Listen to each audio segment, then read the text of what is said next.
आज हमारे देश में दो भारत बसते हैं। एक वो जिसे विश्व गुरु और 5 ट्रिलियन इकोनॉमी का नशा बेचा जा रहा है। $5 trillion economy. $5 trillion economy. 5 trillion and more will be achieved. और दूसरा वो जहां किसानों और नौजवानों को अपना हक मांगने पर सड़कों पर लाठियों से पीटा और घसीटा जा रहा है।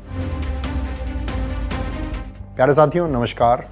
आज जब आप सच दिखाने वाले सोशल मीडिया पेज और यूट्यूब चैनल को देखते हैं तो आपको क्या दिखता है? किसानों के मौत के आंकड़े, कौड़ियों के दाम, बिक रही उनकी उपजाऊ जमीन और फसलें, शंभू बॉर्डर पर ड्रोन से गिरते उनके ऊपर आंसू गैस, या फिर कॉरपोरेट दोस्तों को लाभ पहुंचाने के लिए सरकार के द्वारा बनाए गए किसानों के सब कुछ छीन लेने वाले बेतुके नियम, कानूनों की लिस्ट। लेकिन ऐसी खबरें आपको हमारे देश की मीडिया नहीं दिखाती। क्यों? क्योंकि हमारे देश की मीडिया के चश्मे का नंबर ऐसा है कि उसे किसानों और नौजवानों का दर्द नहीं दिखता। उसे बस हमारे प्रधान सेवक की अच्छाइयाँ दिखती हैं। हमारे देश में एक समय ऐसे प्रधानमंत्री हुए हैं जो कहते थे, जिस दिन मेरे देश की मीडिया मेरी तारीफ करने लग जाए, मेरे गीत गाने लग जाए, उस दिन समझ लेना कि मैं किसानों का नहीं रहा, मैं बिक गया हूँ। ऐसे प्रधानमंत्री थे चौधरी चरण सिंह जी। पर आज के प्रधान सेवक महोदय को देखकर लगता है कि जैसे मीडिया ही उनके लिए हवा, पानी और भोजन हो। अगर मीडिया उनकी चाटुकारिता करना बंद कर दे तो आप समझ सकते हैं कि क्या हो सकता है उनके साथ। आज के दौर में जब राजनीति, धर्म, जाति और मंदिर मस्जिद के शोर में गुम हो गई है, जब नेताओं की पहचान उनकी गाड़ियों के कलेक्शन, कपड़ों के रंग और उनके पीछे चलने वाले काफिले की भीड़ से होने लगी है, तब चौधरी चरण सिंह जी का जीवन हमें आईना दिखाता है। वो सिर्फ एक नेता नहीं थे, वो एक विचार थे। एक ऐसा विचार जिसने उत्तर प्रदेश की जमींदारी प्रथा की जंजीरों को तोड़ा और खेत जोतने वालों को उसका मालिक बनाया। आज हम चौधरी चरण सिंह जी से जुड़े इतिहास के पन्ने पलटेंगे। 1902 के उस दौर से शुरू करेंगे जब किसान गुलाम था, और आज के उस दौर तक आएंगे जहां किसान अपनी राजधानी के बॉर्डर पर दुश्मन और आतंकी बना दिया गया है। कहानी शुरू होती है 20वीं सदी के शुरुआती दौर से। एक तरफ अंग्रेजी हुकूमत का जुल्म था और दूसरी तरफ सामंती व्यवस्था। उस समय भू राजस्व प्रणाली ऐसी थी कि खेत जोतने वाला किसान अपनी ही जमीन पर सिर्फ किराएदार था। अगर वो जमींदार को फसल का बड़ा हिस्सा नहीं देता तो उसे बेदखल कर दिया जाता था। इसी शोषण के खिलाफ 23 दिसंबर 1902 को मेरठ जिले के नूरपुर गांव में एक चिंगारी ने जन्म लिया था। नाम था चौधरी चरण सिंह। उनके पिता मीर सिंह जी एक साधारण, लगभग भूमिहीन किसान थे और माता नेत्रकौर देवी एक गृहिणी। चरण सिंह जी ने बचपन से ही वो डर और असुरक्षा देखी थी कि कैसे जमींदार कभी भी उनकी जमीन छीन सकता है। गरीबी थी लेकिन सोच में अमीरी थी। उन्होंने अपने स्कूली पढ़ाई जानी खुर्द गाँव के स्कूल से की थी।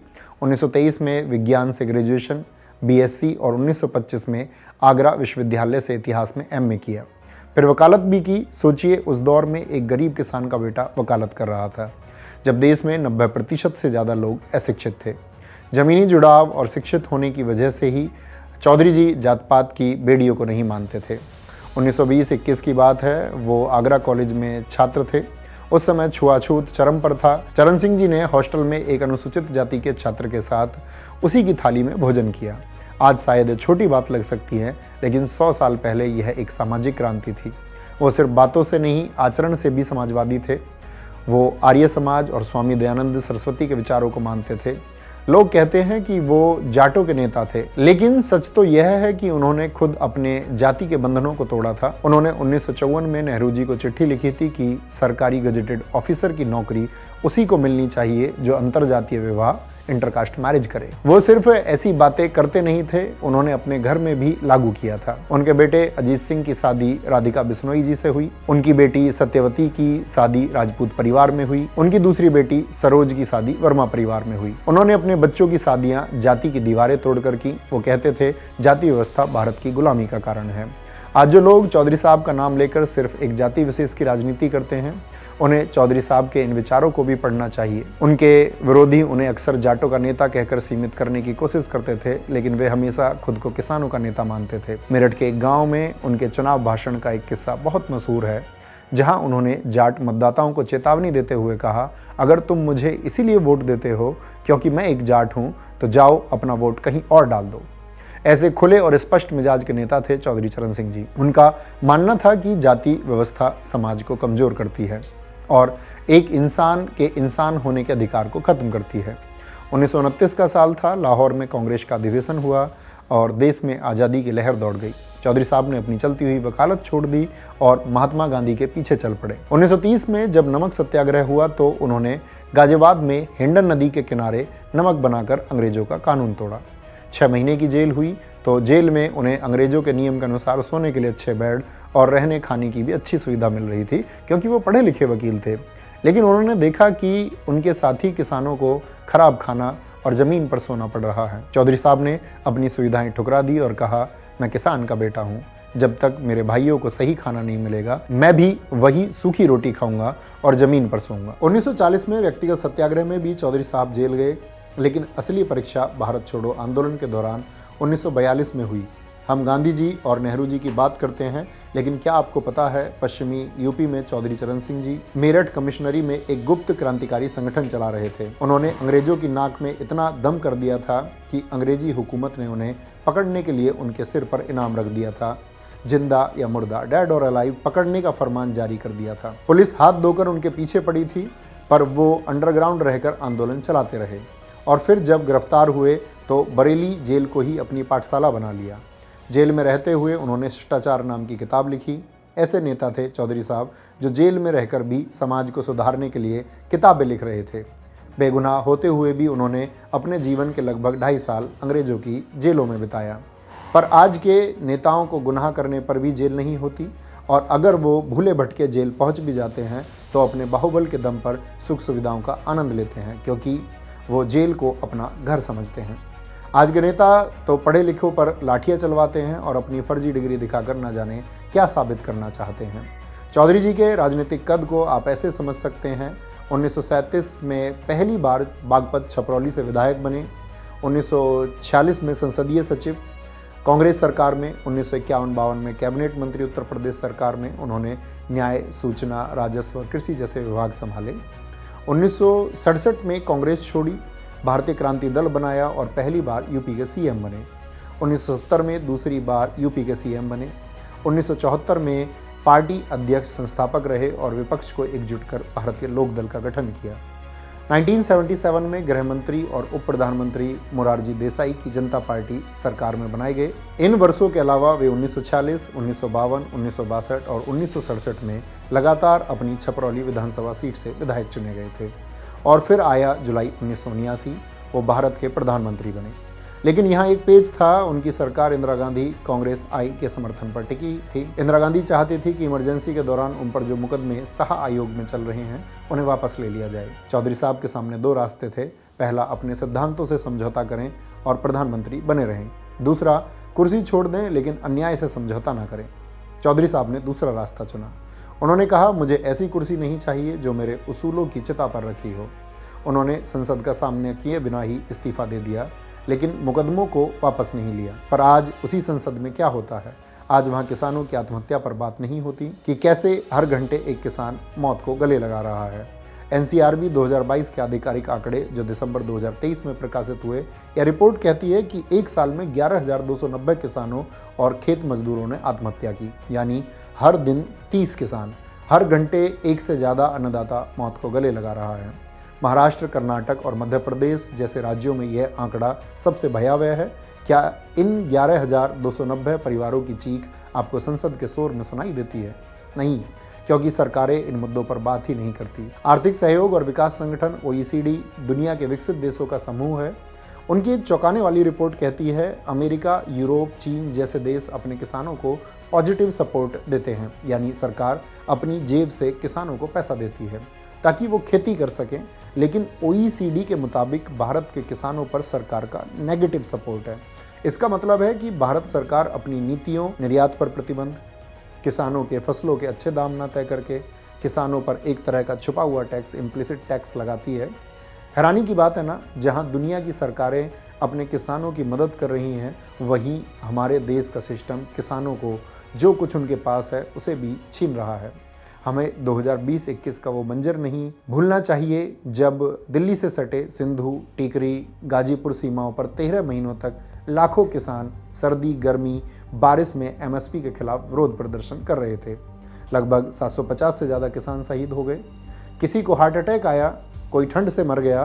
पर जब सरकार से पूछा गया कि कि इसका हिसाब कौन देगा, तो सरकार ने संसद में कहा हमारे पास मरने वालों का कोई डेटा नहीं है। और अभी जब फिर से फरवरी 2024 में एमएसपी की मांगों को लेकर किसान दोबारा शंभू बॉर्डर पर आए तो उन पर इतिहास में पहली बार ड्रोन से आंसू गैस के गोले गिराए गए, सड़कें खोद दी गईं, कीले गाड़ दी गईं, कटीले तार लगाए गए, जैसे वो किसान नहीं दुश्मन देश की फौज हो। इस विरोध प्रदर्शन में 4 से 5 किसानों की जान गई, जिसमें ज्ञान सिंह 63 वर्षीय किसान की मौत हार्ट अटैक से हुई, जिन्हें अटैक आंसू गैस के धुएं की वजह से आया। और हद तो तब हो गई जब 21 साल के शुभकरण नाम के नौजवान किसान जो बठिंडा के रहने वाले थे, उनके सिर में पुलिस की गोली लगने की वजह से वे शहीद हो गए। सरकार के पास इन किसानों के लिए संवेदना का एक शब्द भी नहीं था। क्या चौधरी चरण सिंह जी के भारत में एक किसान के बेटे को अपनी बात कहने के लिए गोली खानी पड़ेगी? आपदा में किसानों के लिए राहत के नाम पर हमारे देश के नेताओं द्वारा गजब का पाखंड किया जाता है। अभी जब पंजाब और हिमाचल में बाढ़ आने की वजह से लाखों हेक्टेयर फसलें बर्बाद हो गईं, दर्जनों लोग मारे गए, तो केंद्र सरकार ने मदद के नाम पर ऊंट के मुंह में जीरा दिया। वहीं हमारे कृषि मंत्री महोदय जी जब खेतों का जायजा लेने जाते हैं तो उनके साथ अधिकारियों से ज़्यादा कैमरामैन होते हैं। घुटने भर पानी में फोटो खिंचवाना आपदा पर्यटन बन गया है। हेलीकॉप्टर से हाथ हिलाने वाले नेता जमीन पर फसल की बर्बादी का दर्द क्या समझेंगे? किसानों का दर्द तो चौधरी चरण सिंह जी जैसे किसान नेता समझते थे। तभी वे साल 1952 में उत्तर प्रदेश में मंत्री थे, तो उन्होंने अपने जीवन का सबसे बड़ा काम किया था जमींदारी उन्मूलन अधिनियम, जमींदारी अबोलिशन एक्ट। वो इसके मुख्य वास्तुकार थे। कांग्रेस पार्टी के अंदर कई बड़े नेता जो खुद जमींदार थे इस अधिनियम का विरोध कर रहे थे, लेकिन चरण सिंह जी को पंडित गोविंद बल्लभ पंत का साथ मिला और यह अधिनियम लागू किया गया, जिसके बाद पूरे देश में यूपी अकेला ऐसा राज्य बना जहां जमींदारों को राइट टू रिज्यूमे यानी जमीन वापस लेने का अधिकार नहीं दिया गया। नारा दिया गया, जमीन उसकी जो उस पर हल चलाए। चौधरी चरण सिंह जी सिर्फ आंदोलनकारी नहीं थे, वो एक बहुत बड़े अर्थशास्त्री भी थे। उन्होंने किताबें लिखी, abolition of zamindari, India's poverty and it's solution, economic nightmare of India. वो अपनी किताबों में डेटा और तर्क के साथ यह साबित करते थे कि भारत को अमेरिका या रूस की नकल करने की ज़रूरत नहीं है, भारत को अपने गांवों को मजबूत करने की ज़रूरत है। चौधरी चरण सिंह जी के द्वारा लिया गया एक ऐसा फैसला भी इतिहास में दर्ज है जो आज के प्रशासन को आईना दिखाता है। 1953 की बात है। उस समय पटवारी बहुत पावरफुल होता था। पटवारी जमींदारों और रसूखदारों के साथ मिलकर जिस जमीन पर गरीब किसान खेती करता था उसे जमींदारों के नाम कर देता था। रिश्वतखोरी चरम पर थी। जब चौधरी चरण सिंह जी ने उत्तर प्रदेश के कैबिनेट मंत्री रहते हुए इस पर लगाम लगाना शुरू किया तो पटवारियों ने सरकार को ब्लैकमेल करने के लिए हड़ताल कर दी और इस्तीफा दे दिया। चरण सिंह जी ने कहा, मैं किसान को लूटने नहीं दूंगा। उन्होंने एक कलम के साइन से लगभग 27,000 पटवारियों के इस्तीफे मंजूर कर लिए और पटवारी का पद खत्म करके नया पद लेखपाल बनाया। लेखपाल यानी जो लेख रिकॉर्ड का पालन करे, अपनी मर्जी न चलाए। इसमें उन्होंने दलितों और पिछड़ों को भर्ती किया। उन्होंने कहा था प्रशासन जनता के लिए है, जनता को परेशान करने के लिए नहीं। सिर्फ इतना ही नहीं, 1953 में उन्होंने चकबंदी कानून लागू किया जिससे किसानों के बिखरे हुए खेत एक जगह हुए। अब थोड़ा समझते हैं कि हमारे किसान देश की जीडीपी में कितना योगदान कर रहे हैं। सरकारें दावा करती हैं कि हम 5 ट्रिलियन की इकोनॉमी बनेंगे, पर कैसे? हमारे देश की 45 से 50% आबादी आज भी खेती और उससे जुड़े कामों पर निर्भर है, लेकिन देश की कुल कमाई यानी जीडीपी में उनका हिस्सा घटकर सिर्फ 15 से 18% रह गया है। यानी देश की लगभग 80 करोड़ जनता जो खेती किसानी जैसे काम करती है, वो लोग मिलकर सिर्फ 15 रुपये कमा रहे हैं और बाकी आधे लोग 85 रुपये। ऐसी असमानता, इनइक्वलिटी देश को अंदर से खा रही है। अब जरा आप सोचिए कि जब देश की आधे से ज़्यादा आबादी का ये हाल है तो देश 5 ट्रिलियन की इकोनॉमी कैसे बनेगा?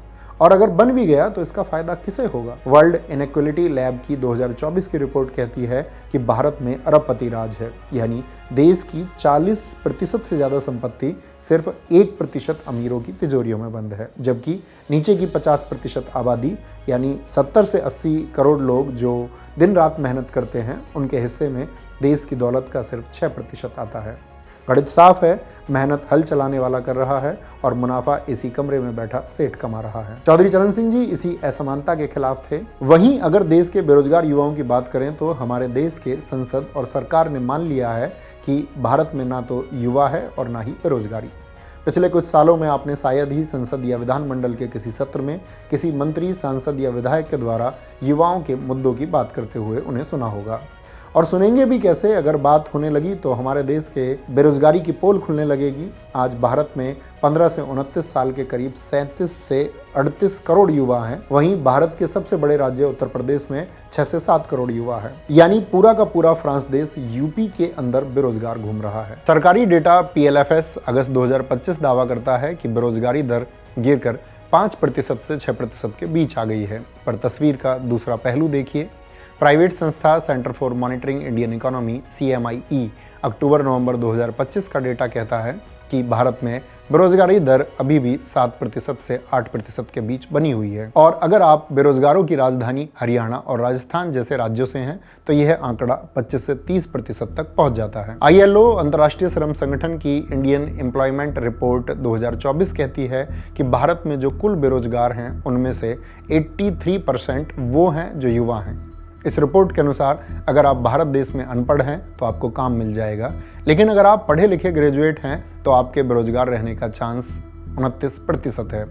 ILO मार्च 2024 की रिपोर्ट का सबसे कड़वा सच सुनिए। रिपोर्ट कहती है कि भारत में इनफॉर्मल वर्क वापस कोरोना से पहले वाले लेवल पर पहुंच गया है, जिसका मतलब है कि नौकरियां तो हैं लेकिन ना तो PF कट रहा है, ना मेडिकल सुविधा है और ना ही नौकरी की सुरक्षा मिल रही है। आज का युवा डॉक्टर इंजीनियर नहीं बल्कि डिलीवरी बॉय और दिहाड़ी मजदूर बनने को मजबूर है। तो सवाल यह है कि चौधरी चरण सिंह जी की विरासत वाला यह देश अपने 38 करोड़ युवाओं को क्या दे रहा है, रोजगार या फिर धर्म और जाति का नशा।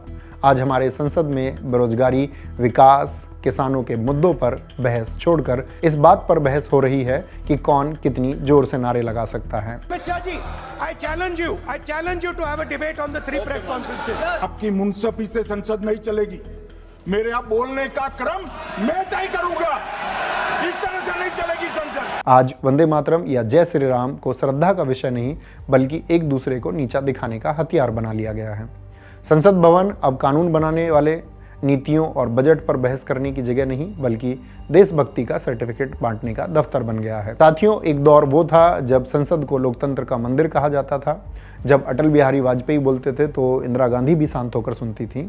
जब चौधरी चरण सिंह जी सरकार की नीतियों की बखिया उधेड़ते थे तो सामने बैठे प्रधानमंत्री उन तर्कों को नोट करते थे। जब लड़ाई विचारों की होती थी, व्यक्ति या पार्टियों की नहीं। पर आज लड़ाई ही ना हो किसी मुद्दे पर, इसीलिए विपक्ष के 146 सांसदों को एक साथ सस्पेंड कर दिया जाता है ताकि बिना किसी बहस के बिल को पास कराया जा सके। और जब विदेशी राष्ट्रपति या प्रधानमंत्री आते हैं तो नियमों का मजाक उड़ाते हुए विपक्ष के नेताओं पर रोक लगा दिया जाता है। हिंदुस्तान को हम भी रिप्रेजेंट करते हैं, हाँ? सिर्फ सरकार नहीं रिप्रेजेंट करती है, तो सरकार नहीं चाहती कि ऑपोजिशन के लोग बाहर के लोगों से मिले, कि वह विदेशी मेहमानों से नहीं मिल सकते। एक दौर वो था जब नेता पार्टी विशेष के गुलाम नहीं होते थे बल्कि जनता के सेवक होते थे, और इसका सबसे बड़ा उदाहरण है चौधरी चरण सिंह जी। बात 1959 के नागपुर अधिवेशन की है। उस समय चौधरी साहब कांग्रेस पार्टी के ही सदस्य थे और सामने थे प्रधानमंत्री पंडित जवाहरलाल नेहरू, जिनका कद उस समय कांग्रेस पार्टी में बहुत बड़ा था। नेहरू जी भारत में सहकारी खेती, कोऑपरेटिव फार्मिंग लाना चाहते थे, यानी सोवियत रूस की तरह किसानों की जमीन छीनकर उन्हें सरकारी बना दिया जाए और किसान उस पर मजदूर की तरह काम करे। आज का कोई नेता होता तो अपनी ही पार्टी के प्रधानमंत्री के सामने दुम हिलाता, लेकिन चौधरी साहब ने अपनी ही पार्टी और अपने ही प्रधानमंत्री के खिलाफ बगावत कर दी। उन्होंने भरे मन से कहा, पंडित जी आप रूस की नकल कर रहे हैं। भारत का किसान अपनी ज़मीन को माँ मानता है। अगर आपने उसे मजदूर बना दिया तो वो अनाज पैदा करना बंद कर देगा और देश भूखा मर जाएगा। इसी मुद्दे पर चौधरी चरण सिंह जी ने अपनी किताब जॉइंट फार्मिंग एक्स रेड लिखी हुई है, जो उस समय के किसानों के हाल और खेती व्यवस्था के बारे में बताती है। चौधरी साहब ने अपनी कुर्सी को दांव पर लगाकर भारत की खेती को सरकारी होने से बचाया था। नेता ऐसे होने चाहिए जिसे अपनी पार्टी, पद या स्टेटस का लालच ना हो। जब कांग्रेस पार्टी के उसूल चौधरी चरण सिंह जी के उसूलों के विपरीत होने लगे तो 1967 में उन्होंने कांग्रेस छोड़कर अपनी पार्टी भारतीय क्रांति दल बनाई थी, लेकिन सत्ता के लालच के लिए नहीं, किसानों के हक के लिए। पर आज पार्टियां छोड़ी जाती हैं अपने गुनाहों से बचने के लिए, या ईडी और सीबीआई के डर से, या फिर मंत्री पद के लालच में। चौधरी साहब से जुड़े कुछ किस्से मैं आपको बताना चाहूँगा कि उन्हें किसान नेता क्यों कहा जाता था। यह किस्सा उनके जीवन का सबसे प्रसिद्ध प्रसंग है, जो 1979 का है, जब वे प्रधानमंत्री थे। उन्हें लगातार शिकायतें मिल रही थी कि थानों में किसानों की सुनवाई नहीं होती और रिपोर्ट लिखने के लिए उनसे रिश्वत मांगी जाती है। सच्चाई जानने के लिए उन्होंने एक साधारण किसान का वेश बनाया, फटे पुराने कपड़े पहने, पैरों में चप्पल तक नहीं, और इटावा जिले के उसराहार थाने पहुंच गए। उन्होंने मुंशी से अपने बैल खरीदने के लिए इकट्ठा किए हुए पैसे चोरी होने की रिपोर्ट लिखने को कहा। पुलिस वालों ने पहले तो उन्हें डांटा, फिर घंटों इंतजार करवाया। जब उन्होंने बार बार गुहार लगाई तो एक सिपाही ने रिपोर्ट लिखने के बदले कुछ रिश्वत की मांग की। तो चौधरी जी ने अपने जेब से मुड़े तोड़े कुछ पुराने नोट निकालकर सिपाही को दे दिए। रिपोर्ट लिखने के बाद जब मुंशी ने पूछा, बाबा हस्ताक्षर करोगे या अंगूठा टेकोगे, तो उन्होंने कहा हस्ताक्षर करूंगा, और कलम से अपना नाम लिखा चौधरी चरण सिंह, और फिर अपनी जेब से प्रधानमंत्री की मोहर निकालकर कागज पर लगा दी। मोहर पर प्रधानमंत्री भारत सरकार लिखा देख पूरे थाने में हड़कंप मच गया। कुछ ही देर में प्रधानमंत्री का आधिकारिक काफिला भी वहां पहुंचा और लापरवाही भ्रष्टाचार के आरोप में पूरे थाने को निलंबित कर दिया गया। एक और किस्सा है उनके प्रधानमंत्री काल से जुड़ा है, जो बहुत प्रसिद्ध है। 5 पैसे का पोस्ट कार्ड। एक बार कुछ किसान अपनी समस्या लेकर दिल्ली उनसे मिलने आए। चौधरी साहब ने पूछा, कितना खर्चा हुआ आने में? किसानों ने कहा, साहब 120 रुपये लग गए। यह सुनकर चौधरी साहब ने उन्हें डांट कर कहा, तुम्हारी समस्या तो 5 पैसे के पोस्ट कार्ड से भी मुझ तक पहुंच सकती थी। तुमने 120 रुपये क्यों बर्बाद किए? यह पैसा तुम्हारी मेहनत का है। आज के नेता जहां रैलियों में भीड़ जुटाने के लिए करोड़ों फूंक देते हैं, वहीं एक चौधरी साहब थे जिन्हें गरीब के 120 रुपये खर्च होने का भी दर्द था, क्योंकि वो मानते थे कि देश की समृद्धि का रास्ता खेतों और खलिहानों से होकर गुजरता है। लेकिन आज ये रास्ता कॉरपोरेट की तिजोरियों की तरफ मोड़ दिया गया है। आज हमारे देश के पर्यावरण, पहाड़, जंगल, नदियों और उपजाऊ जमीन के साथ में सरकारों द्वारा बहुत ही दुर्व्यवहार किया जा रहा है। सबसे पहले चलते हैं बिहार के भागलपुर के पीरपैंती में, जहां अभी कुछ दिन पहले हजारों एकड़ जमीन, जिस पर आम और लीची के घने बगीचे थे, उसे पावर प्लांट के नाम पर अडानी ग्रुप को 1 रुपये प्रति एकड़ देने के लिए बॉन्ड तैयार किया गया था। आरोप है कि नियमों को ताक पर रखकर किसानों की उपजाऊ सोना उगलने वाली जमीन को बेहद मामूली दरों पर कॉरपोरेट के हवाले किया जा रहा है। किसान कह रहा है कि हम आम उगाते थे, अब हम क्या कोयले की राख खाएंगे। छत्तीसगढ़ के हसदेव जंगलों को देखिए, वहाँ आदिवासी महीनों से धरने पर बैठे हैं। वो कह रहे हैं, साहब ये जंगल हमारे देवता हैं, इन्हें कोयले के लिए मत काटो। लेकिन वहाँ भी सरकारी कागजों की आड़ में कॉरपोरेट की आड़ियाँ चल रही हैं और पेड़ काटे जा रहे हैं। आदिवासी अपनी ही जमीन से बेदखल हो रहे हैं। उत्तराखंड का जोशीमठ धंस रहा है, कारण बिना सोचे समझे पहाड़ों को खोखला करना, विकास के नाम पर विनाश को सही समझना। राजस्थान के टिब्बी क्षेत्र में एथेनॉल प्लांट के खिलाफ बड़ा प्रदर्शन हो रहा है।